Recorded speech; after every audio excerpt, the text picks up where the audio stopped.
J'ai regardé mon reflet dans les portes polies de l'ascenseur, remettant une mèche de cheveux en place. Aujourd'hui, c'est le jour où j'ai arrêté de faire semblant. Ne vous cachez plus derrière le nom d'Elena Ward, la responsable des opérations discrètes et efficaces chez Grayson Industries. 13 années de planification méticuleuse avaient conduit à ce moment. L'ascenseur sonna lorsqu'il arriva au 40e étage de la Grayson Tower, au centre-ville de Seattle. À travers les parois vitrées, j'entendais déjà la tension qui régnait dans l'air. Victor Grayson, le PDG arrogant qui se croyait intouchable, avait convoqué une réunion d'urgence à l'échelle de l'entreprise. Ma montre indiquait 10h02. Un timing parfait. Grayson avait fait carrière en exploitant la vulnérabilité, en se lançant dans l'achat d'entreprises prometteuses, en les vidant de leurs valeurs, en licenciant les personnes qui les avaient construites et en repartant avec des millions. Il a appelé cela une restructuration stratégique. J'ai appelé ça de la destruction. Je savais exactement à quel point cette destruction était profonde parce que, il y a 15 ans, il l'a fait à ma mère. Grayson Industries avait acquis Holland Technology, la société de logiciels éducatifs dans laquelle ma mère avait mis tout son cœur. Elle l'avait construit de toutes pièces dans notre garage, croyant aux mensonges de Grayson sur le partenariat et la croissance. En 8 mois, il l'a démantelé, a vendu les actifs et ne lui a laissé que du chagrin. Le stress l'a brisée. Elle est décédée d'un accident vasculaire cérébral moins d'1 an plus tard. J'avais 24 ans, je venais de sortir du MIT, debout devant sa tombe avec une promesse brûlante en moi, je détruirais Victor Grayson, non pas avec rage, mais avec précision. J'ai changé de nom, changé d'apparence et disparu dans le monde corporatif qu'il dirigeait. Tranquillement, j'ai suivi chacun de ses mouvements. J'ai appris à lire le marché, à anticiper ses acquisitions et à le battre à son propre jeu.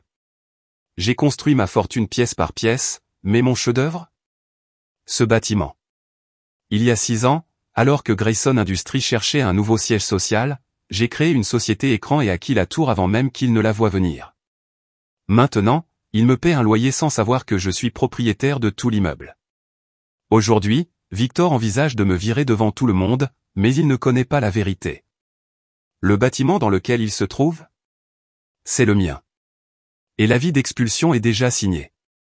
Le prix était élevé aux 120 millions de dollars mais je savais que l'ego de Victor Grayson ne le laisserait pas laisser passer l'occasion de s'assurer l'adresse la plus prestigieuse du centre-ville de Seattle. Il a signé le bail sans jamais se rendre compte que ses mensualités gonflées atterrissaient tranquillement dans mes comptes.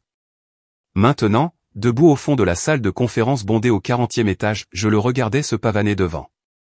Victor Grayson, dans toute sa splendeur, ce costume bleu marine de créateur, son sourire suffisant, ses cheveux argentés lissés en arrière. Juste derrière lui se trouvait son golden boy, Nathan Grayson, récemment nommé CEO. Nathan me lança un regard complice, presque suffisant, comme si je n'avais pas déjà prédit chacun de leurs mouvements. Il pensait orchestrer une OPA. Victor s'éclaircit la gorge, sa voix artificiellement calme. J'ai convoqué cette réunion, commença-t-il, parce que nous avons découvert des activités inquiétantes. Ses yeux se posèrent sur les miens comme un piège. Elena Ward, s'il te plaît, avance-toi. J'ai gardé mon expression illisible alors que je me dirigeais vers l'avant. Autour de moi, les collègues s'agitaient, les yeux écarquillés. Tout le monde dans cette entreprise savait ce que signifiaient les réunions d'urgence, des exécutions publiques, à la manière de Grayson. Madame Ward, poursuivit Victor avec une déception exagérée, vous avez accédé à des fichiers confidentiels au-delà de votre autorisation, modèle d'acquisition, procès-verbaux du conseil d'administration, même compte d'investisseurs privés. Il fit une pause pour un effet dramatique. Tu veux m'expliquer ? Bien sûr, j'y avais accédé soigneusement, stratégiquement, en laissant derrière moi juste assez de fils d'Ariane numérique pour donner l'impression que j'avais fait une erreur. Je ne suis pas sûr de savoir à quoi vous faites référence, répondis-je doucement, jouant une dernière fois le rôle de l'employé aveuglé. Nathan s'avança avec un dossier à la main, l'ouvrant comme un magicien avec un tour. Ne vous embêtez pas à mentir. Nous avons des journaux, des horodatages, des traces IP. Vous avez rompu plusieurs NDA et mis en péril nos contrats à venir. Des halètements se répercutèrent dans la pièce. Victor croisa les bras. Vous avez trahi notre confiance, Elena Maxwell Corporation. Il fit une pause. Pardonnez-moi, Grayson Industries n'a pas de place pour la déloyauté. Faites vos valises. La sécurité vous escortera. Il se tourna vers la pièce avec un air renfrogné performatif. Que ceci serve d'exemple. Nous ne tolérons pas le sabotage. L'ironie m'a presque fait rire. Victor Grayson, parlant de loyauté. C'était le moment où j'étais ingénieur depuis plus d'une décennie. J'ai fouillé ma veste et j'en ai sorti une enveloppe scellée. En fait, Monsieur Grayson, dis-je d'une voix calme mais tranchante, j'ai quelque chose pour vous. Confus, il prit l'enveloppe et la déchira, pour découvrir une épaisse pile de documents juridiques notariés, avec une ligne en gras en haut, avis de résiliation du bail et expulsion complète du bâtiment dans 30 jours. Son visage s'est vidé de ses couleurs et, pour la première fois en 15 ans, c'était moi qui détenais tout le pouvoir. Alors que Victor regardait les documents, les mains tremblantes et son empire se brisant sous lui, j'ai souri pour la première fois non pas par dépit, mais par clôture. Si vous voulez voir comment il essaie de riposter et comment je m'assure qu'il ne se relève plus jamais, n'oubliez pas de vous abonner. Le prochain chapitre ne fait que commencer.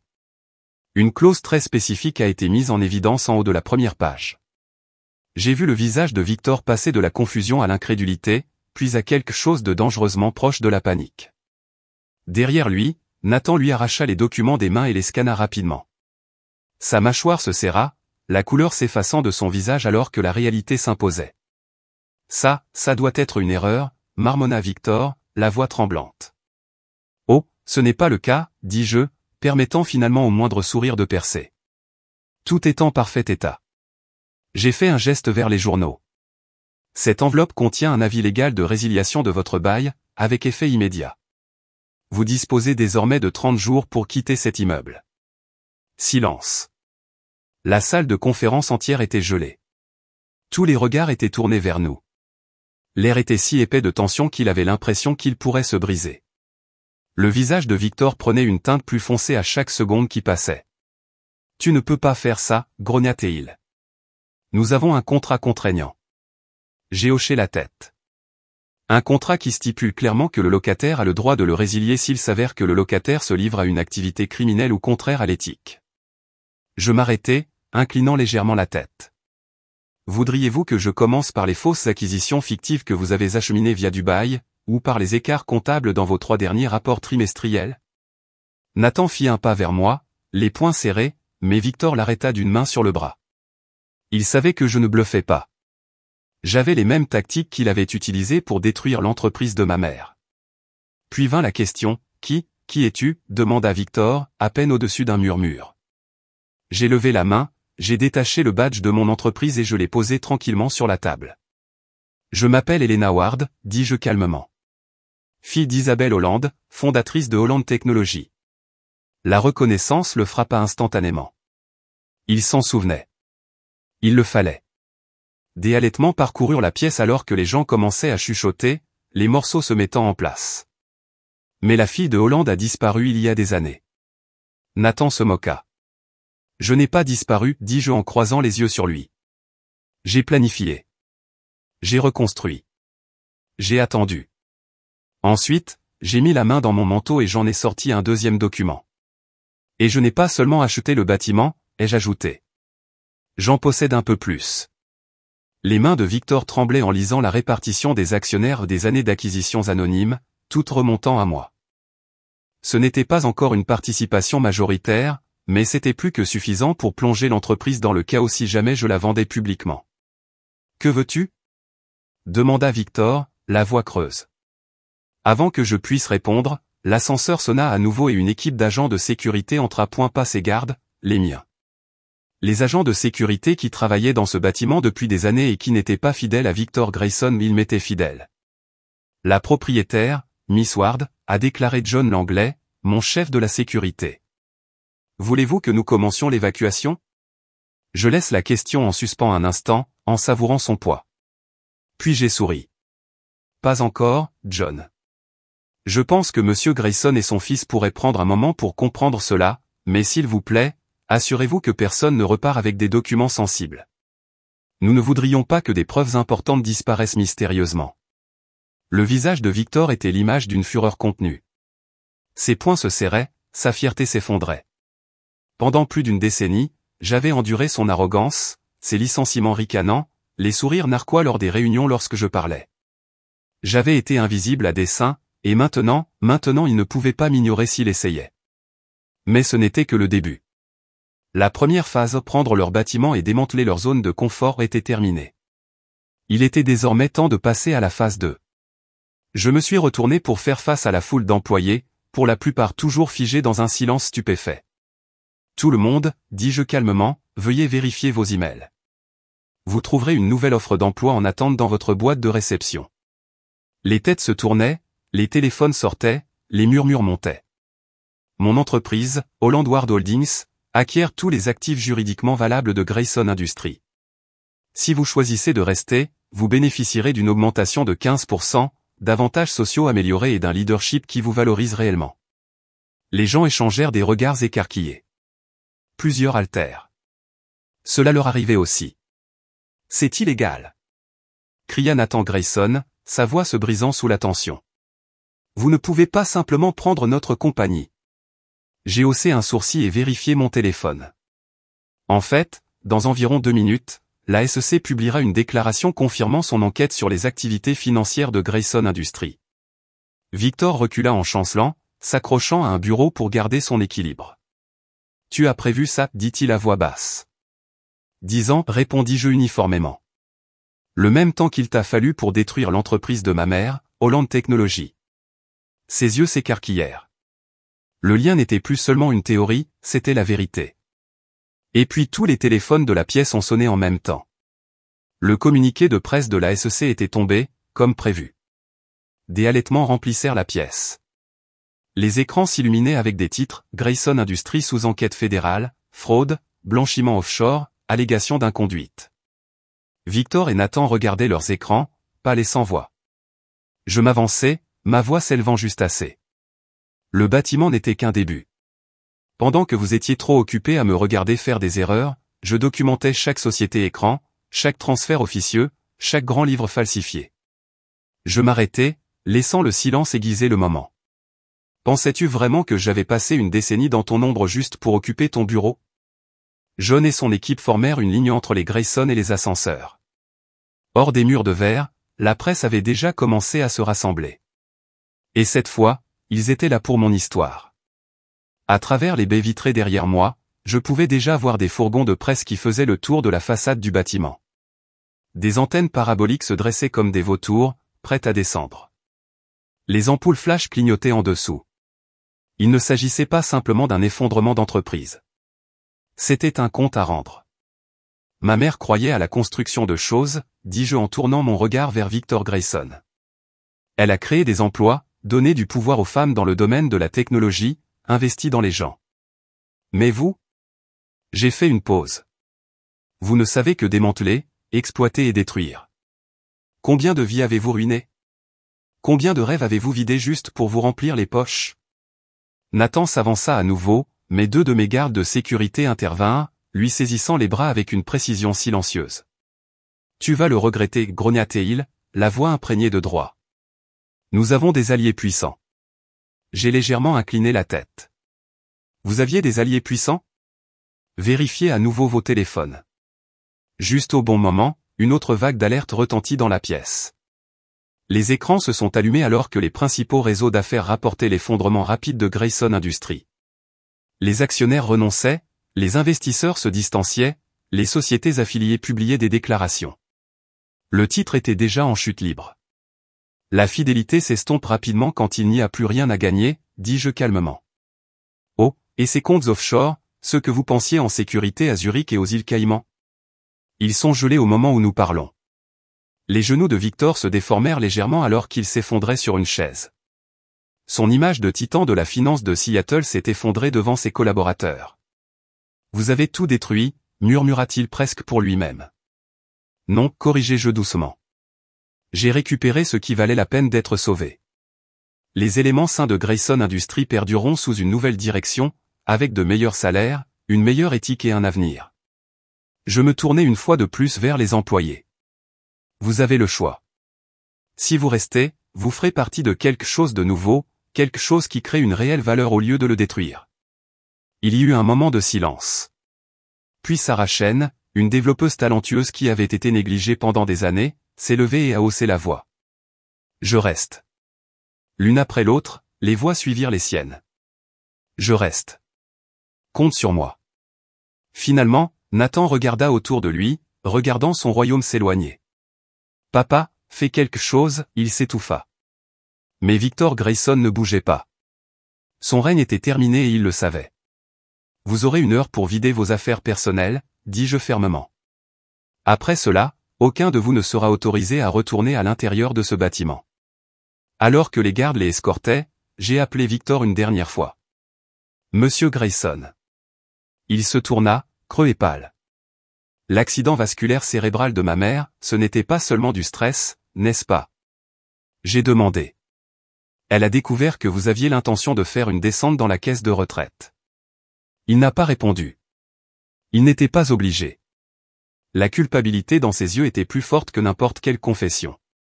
Les employés que vous avez licenciés, dis-je en regardant Victor Grayson sortir de la salle de réunion en titubant, son fils juste derrière. Ils n'ont jamais reçu leur pleine pension. J'ai passé des années à les retrouver.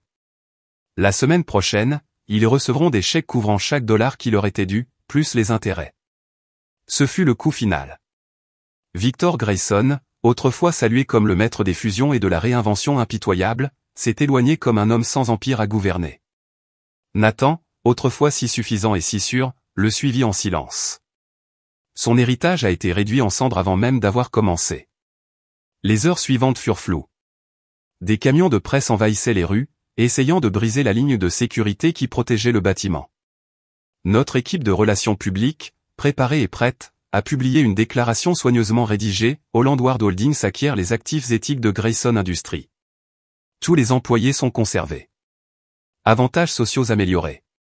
À la tombée de la nuit, je me suis retrouvé seul dans ce qui était autrefois le sanctuaire aux parois de verre de Victor.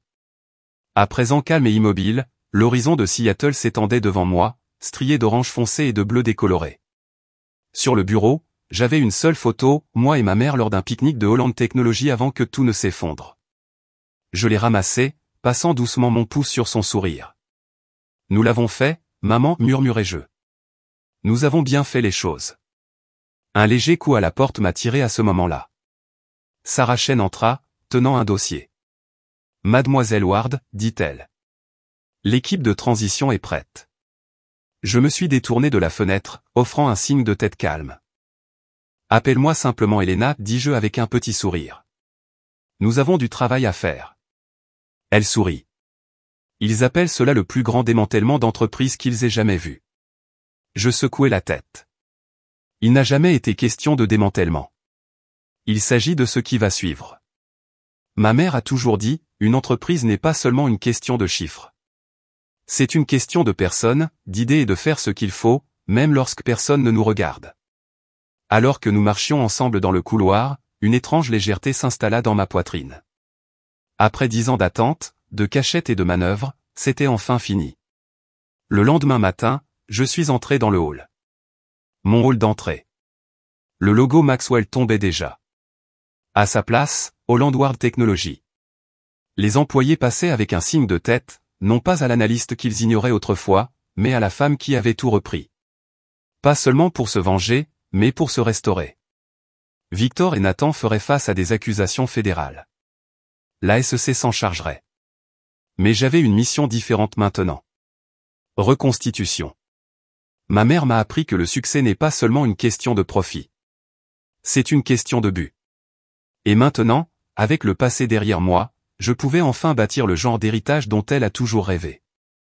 Car en fin de compte, la plus grande vengeance n'est pas la destruction. Cela crée quelque chose qui mérite d'être rappelé. Si vous êtes arrivé jusqu'ici, merci. Pas seulement pour m'écouter, mais pour me voir. Pendant des années, j'étais invisible, juste un nom discret sur un organigramme, sous-estimé, écarté. Mais j'ai appris quelque chose de puissant dans ce silence, vous n'avez pas besoin de crier pour avoir un impact. Vous avez juste besoin de connaître votre valeur, de tenir bon et d'avancer avec détermination. Si vous avez déjà été oublié, si quelqu'un a démoli quelque chose qui vous tenait à cœur, je veux entendre votre histoire dans les commentaires. Parce que votre voix compte. Et si cela vous a interpellé, si vous pensez que la meilleure vengeance est de reconstruire quelque chose de mieux, abonnez-vous. Pas pour le drame, mais pour rappeler que l'intégrité, la patience et le courage finissent par gagner. Nous ne racontons pas seulement des histoires ici. Nous réécrivons les héritages. Et peut-être, juste peut-être, êtes-vous plus près de récupérer le vôtre que vous ne le pensez. Levons-nous.